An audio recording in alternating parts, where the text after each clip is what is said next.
what did I just see? I mean, to tell you, it tested your faith as a Gator fan. But somehow these Gators found a way to pull out the victory in San Francisco in double-digit deficits going down to the wire. Needed some unbelievable play and shots. We're going to cover as much as we can tonight. We got Franz Beard out there in San Francisco. Meanwhile, Lauren Meadows is standing by, and I know you're all celebrating tonight, and you should. This is one I thought had gotten away from these Gators because it looked pretty rough. It looked like they kind of blown it. But you know what?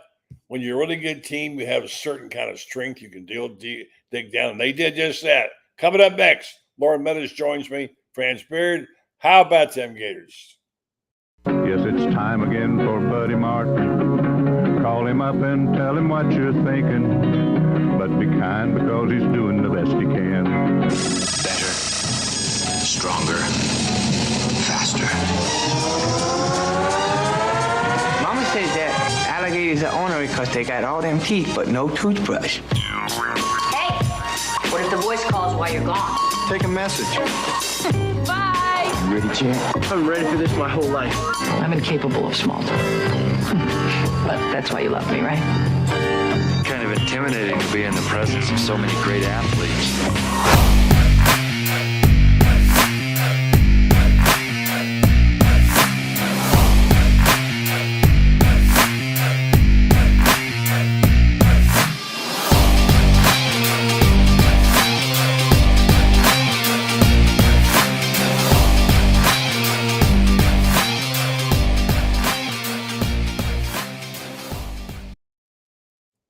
What did I just see?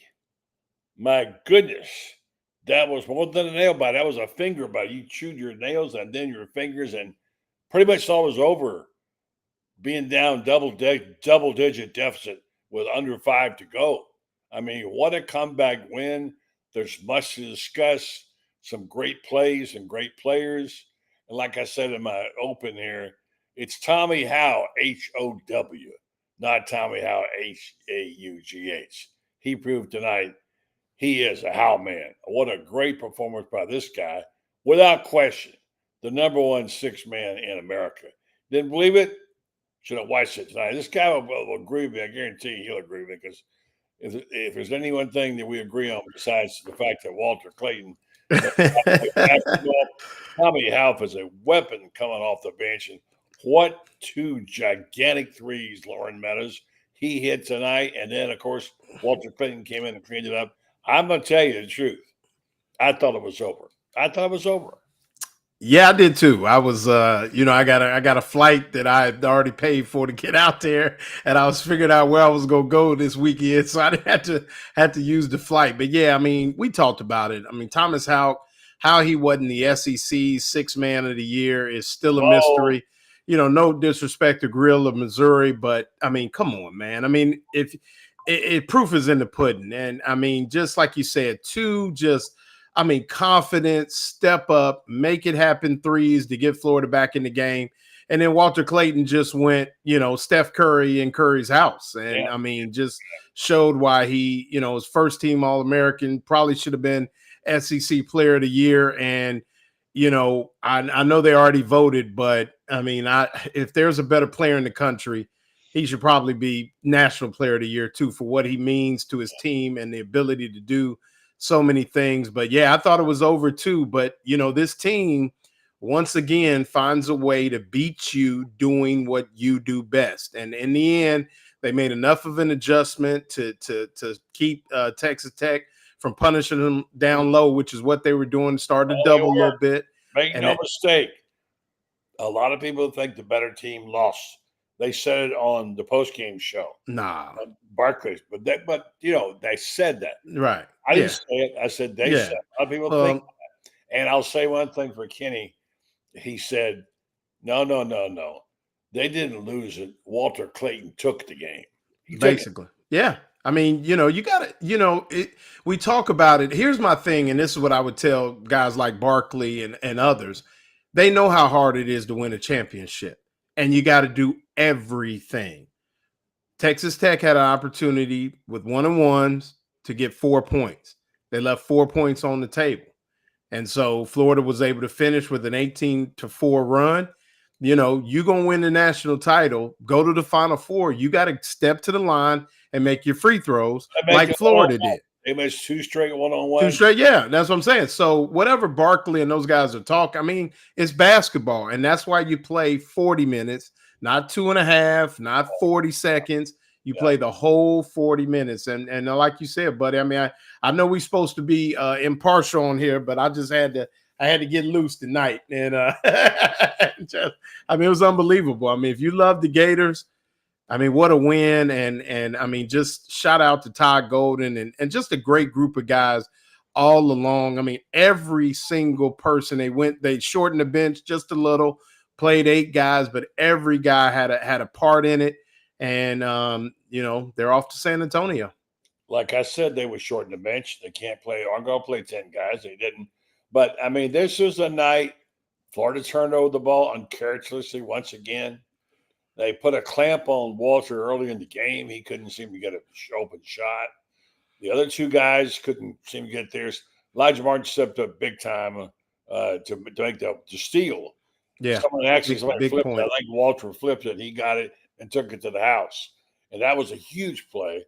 So many big plays. But honestly, I can go over my play-by-play. I can tell you whether there were 5 or 6 times the Texas Tech, they just muscled in there and got those close, and they couldn't be stopped. Mm-hmm. I think to myself, does Florida need to go get a bigger guy in there? Right now, you know? Well, you know, I tell people all the time, they practice too. They recruit too. And when you get to this level, you're talking about the best, you know, arguably the best 8 teams left in the country. So they're going to have people too, and they're going to make plays. And, you know, obviously they just wouldn't go away. They fought back. They found a formula that was working. But, you know, kudos to Todd Golden to start doubling just a little bit, just a little token double to get it out their hands and forced them to take some quick shots when they wanted to work a little clock. And all those things come back, and they gave Florida just enough window where Haugh and ClaYton Jr. showed up.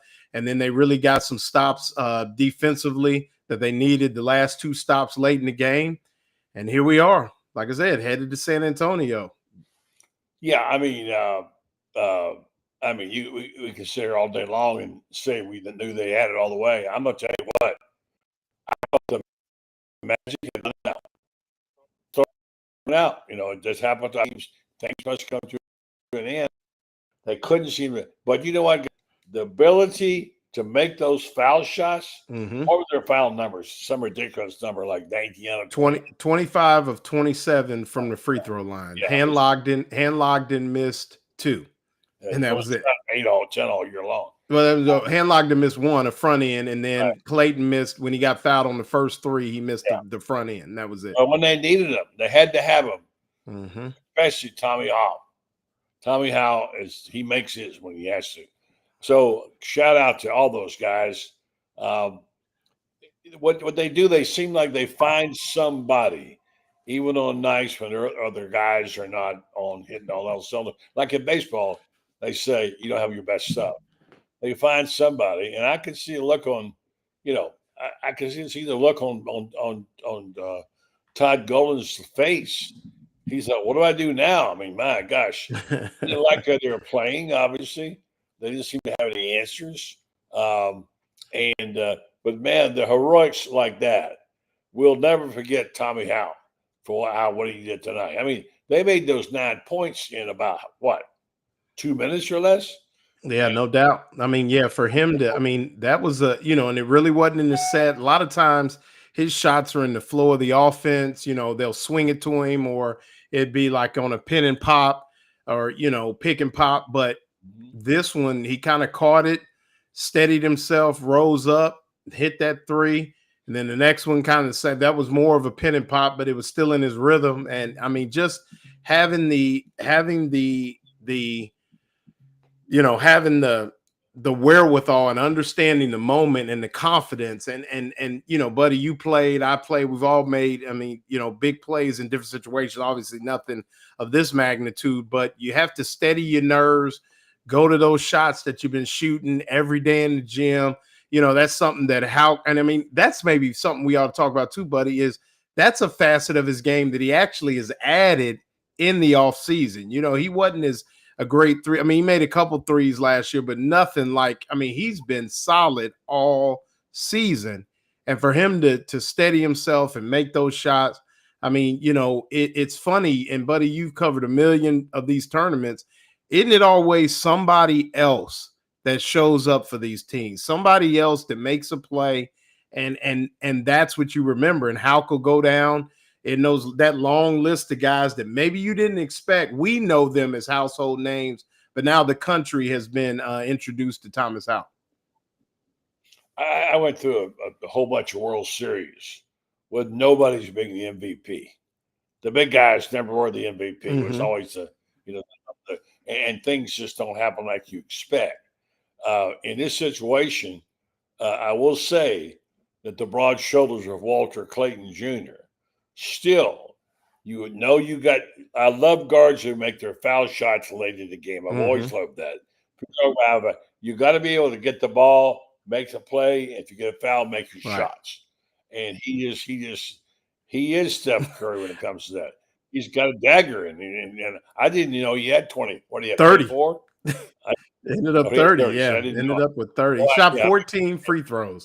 That's a score. And he didn't make a foul, make a free throw, a field goal for the first 10 minutes, 15 minutes. Yeah, I mean, you talk about a score, and that's what I mean. He ended up 17-14, which is a really good day, but he was only 3 for 8 from 3-point range. But what scores do, and buddy, you know this, is they find a way to get their offense going in other ways. And what he was able to do was get to the free throw line 14 times, make 13 of them, and they start to add up. But it's funny, that the one where the last three made, where he kind of came into the teeth of the defense, turned around, and almost sprinted out to the 3-point line to shoot the three. I mean, it really it looked like when you see Steph Curry do that kind of thing.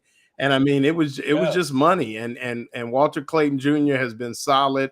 I mean, it's just a good team, man. They find a way, and guys make plays when they're supposed to. I mean, Will Richard had a couple big offensive rebounds. Condon, 2 offensive rebounds. I mean, they ended up with 11 offensive rebounds, and on a day where they really didn't rebound the ball well, but it was only 11-14, rebounding, and they ended up winning the rebounding battle, 42 to 35. So, I mean, they still out rebound the teams.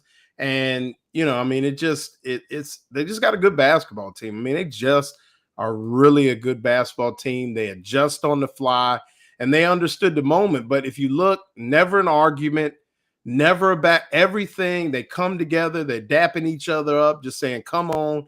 And I think that's why they're here. I mean, it just, nobody really had. I mean, Haugh ended up with 4, but found a way to even play aggressive with those 4 fouls. And I mean, 30 from Haugh, 30 from ClaYton, 20 from Haugh, 10 from Elijah Martin. And, 2 games ago was Elijah Martin who carried him through the first half against UConn. I mean, it's just such a deep team that any moment anybody can show up and take this team along. Sherman did have a big game. He got knocked around a lot by the bigs in there. But when they did that rebound at the end, yes, sir. Absolutely. And that's what you do. When it's your time, step up and get the job done. And they do that quite well. Let's go back and we'll look at some of these comments. Michael Thompson, great team effort. Love those guys. Golden's pretty good. Gator Arts, I think the refs had Tech first half. They called nothing. It was a poorly called game, I thought. I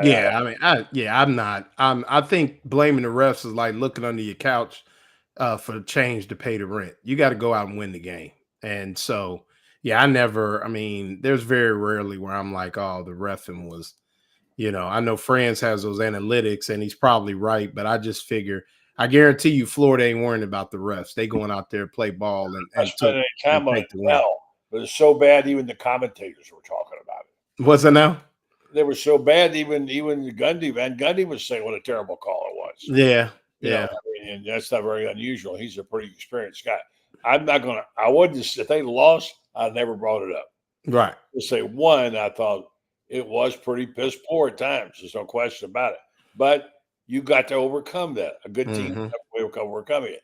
You know, in your talent sports, especially in balls and strikes in basketball, keep playing to leave it out. Mhm. At that point in time, that's what you're taught. Right. Let's talk. And I mean, if you talk about the refs being bad, though, Florida still shot 14 more free throws. Yeah. So, Well, I in Dayton mean, game, they had to be fouled a lot. yeah. Yeah, I know. I'm just, yeah. Um, you know, yeah. Let's go back over the game and well, let's just take the season. Let's just take me back. This is 10 straight wins. Mhm. Okay? For this team. Let's go back and talk about the pivotal moments of this team. We know, of course, certainly UConn was one, but I think was it the 8th of January, whatever. This team has now won 10 in a row. Mhm. We kept saying peak at the right time, pick at the right time. And let Right. me say this. I know this has been like a broken record for me, but I was watching Around the Horn, which I don't very often. I was traveling to Thomasville, by the way, which is a lovely town and a terrific restaurant there. I love. I'll tell you about it another time. And I just happened to turn on Around the Horn in the afternoon, and I heard them say, three guys say, Duke was the best team in the tournament, and that maybe Cooper Flag was the greatest Blue Devil of all time. Okay. Okay. That Alabama had a good team and could win it all. Never did I hear them mention Florida one single time. Thinking, are they not watching this or what? I don't get it. So I mean, good grief, it was pretty bad. So Yeah, I mean, let's go back. Let's go back over the season. Tell me I got on their bandwagon about early January, and I really love a couple of guys. You know who they were. I've been talking about how much I loved them and how what a great players, how much fun they are watch. But I'm telling you tonight, I was sweating bullets. well, I mean, I think if you look back at great teams, obviously we could point to the big win at Auburn where people, at least people that know the game, started to say, well, maybe they don't, because you talk about people on PTI and all that, maybe they, I don't know, Kornheiser and you're talking about Kornheiser and Wilbon, right? Wilbon, no, Yeah. they're lost in the Big East someplace. Okay, yeah. So this was Around the Horn. Around the Horn. I'm sorry. Yeah. So those guys, yeah, Guy. different people they have on there. Yeah, a bunch of. But and you think they'd kind of like, oh, wait a minute, what did the SEC just do? Oh, wait a minute, who's the team that's been playing the best? So wait a minute, they are number one seed. Oh, wait a minute, it's not necessarily everybody but Florida. Right. And I hate to keep bringing it up because it sounds like it's sour grapes. It's not sour grapes. They win. Right. I just think they have not. This. I've said it early on. I've repeated it. They have not gotten the respect they deserve. No, well, I think that's evident in some of the postseason awards. I think maybe that worked for them. I don't know. Well, yeah. I mean, I'm sure it's a motivating factor. You're human. You have to, and any coach would use that to his advantage. And it sounds like Tommy Haugh, in particular, has used that as fuel. Obviously, Walter ClaYton has garnered some postseason awards, but like we said, probably should have been, SEC Player of the Year. I think Janai Broome had a really good November, December, and that carried him through the entire award. I don't think he was even the best big man in the SEC, but I think you look at this team, buddy, and you look at the response after losses, the home loss at Missouri, the blowout game in Knoxville. And then basically after the Georgia loss, they've been hot as a firecracker ever since. And like I said, good teams self-correct in any sport. They self-correct. And with the experience that they have, the leadership they have with guys like ClaYton Jr., Will Richard, Elijah Martin, who, like I said, I thought would be huge since he's been there, done that with Florida Atlantic. I would say all those are pivotal moments. And even if you go watch the Gator Boys thing that they had on YouTube, that kind of chronicles the team, they even kind of sit on the Missouri loss, where that they almost kind of took a bully a bully mentality at home where they were just gonna just beat everybody down, post Missouri. And I think the Georgia loss, happens is during the week, and they ran into a buzzsaw in Tennessee's house, but then they kind of they redeemed themselves in the SEC tournament. And I think that's where the turning points were those kind of reset moments after those losses. And then I don't know who it was, but I don't know if it was Golden or one of the players, but talking to Lee Humphrey and Patrick Young, they talked about how winning the SEC tournament is part of the progression. You want to go 9-0, not 6-0. And so I think they started to put foot to everybody starting in that SEC tournament to springboard them to where they are now. Yeah, people keep saying it doesn't matter. I want to win. Yeah, you're a winner though, buddy. Yeah, I'm not going to say, well, that doesn't matter. It does matter. Yeah, it matters. Anytime you say it doesn't matter, it just drives me crazy. But, we're not going to stay long tonight because we've got other games to watch. But my final thoughts are that, Golden held it together, although he was really getting tested there for a while. And you thought ClaYton might not be a factor there for a little while. You thought they maybe shut him off, but you never shut him off. He's going to come get you sooner or later. And then when they needed the guy, Tommy Huff stepped up and he was the guy. Other guys on the team who played better suddenly couldn't handle the ball, or couldn't make the right passes, couldn't get the 2 or 3 guys that needed to did.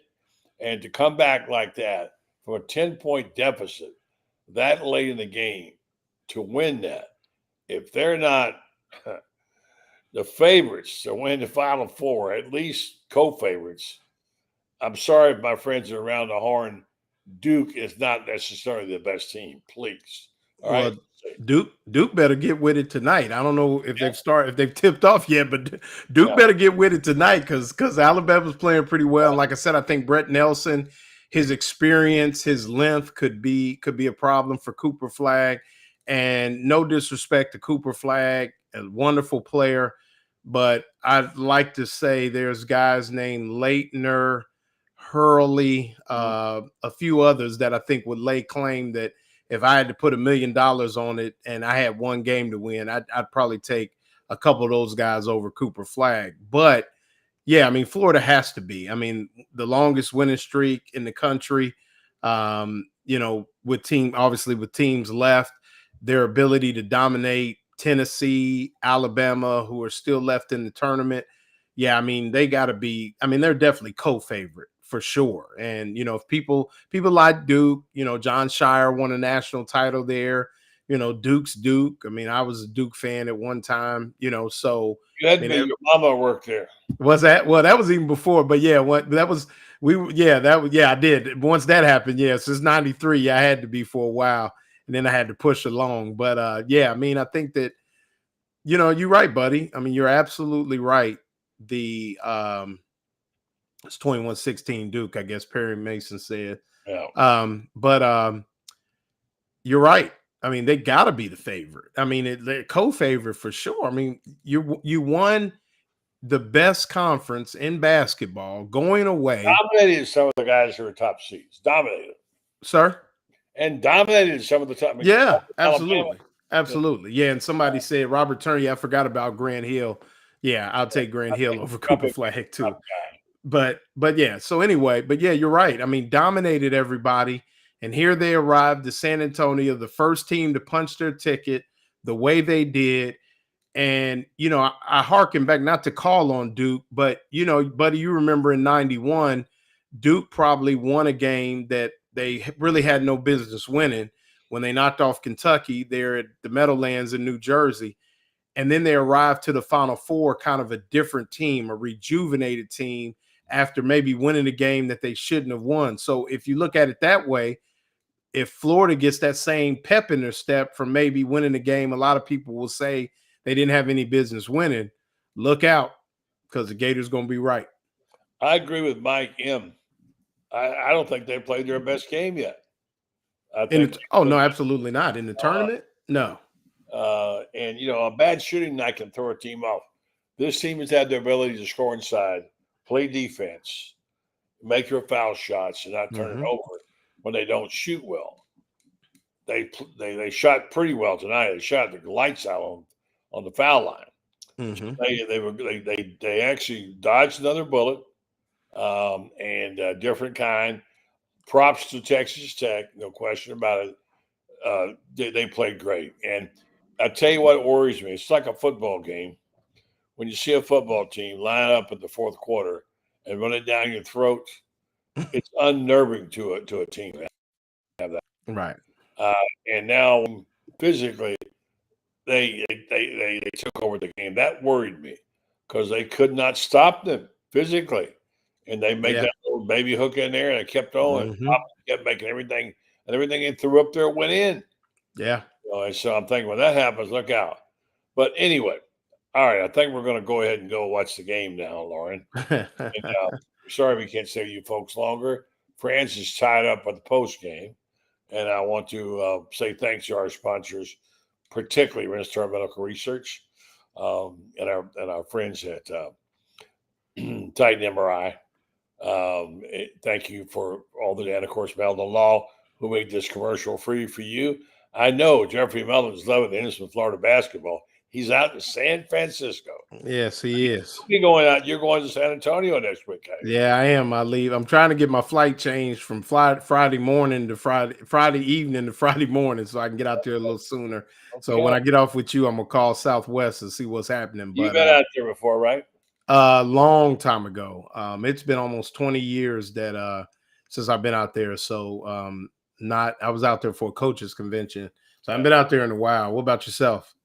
Well, yeah, probably a little over 20 when I first time, and I never had been to the Riverwalk. Oh, wow. Okay. I had my first fajitas out there on the Riverwalk. I've not had it before.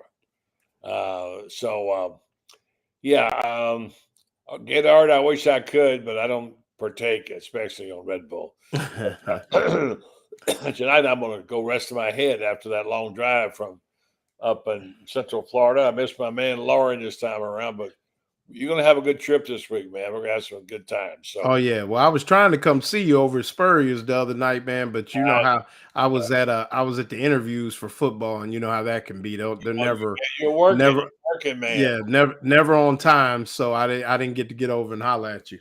All right, man. Well, we'll get together soon and appreciate it. Yeah. I'll be talking to you, all right? Thank you, sir. All right. Lauren Meadows, Coach Lauren Meadows doing the deal there, and thank you to him and thank you to you. I want to get on there and just celebrate for a moment, folks. Enjoy the tournament. Enjoy the night. How about those Gators? 84-79. They're going to the Final Four in San Antonio. Sounds good, doesn't it? Yeah, it does sound good, and it's going to be good. This is rapidly becoming one of our favorite teams ever in Florida. It's hard not to like them. What they have done there and what they're doing now, the way they've done it, unbelievable work ethic, great joy, unselfishness, all the things we love about the team. Congratulations to Todd Golden and the Gators. They're going to San Antonio.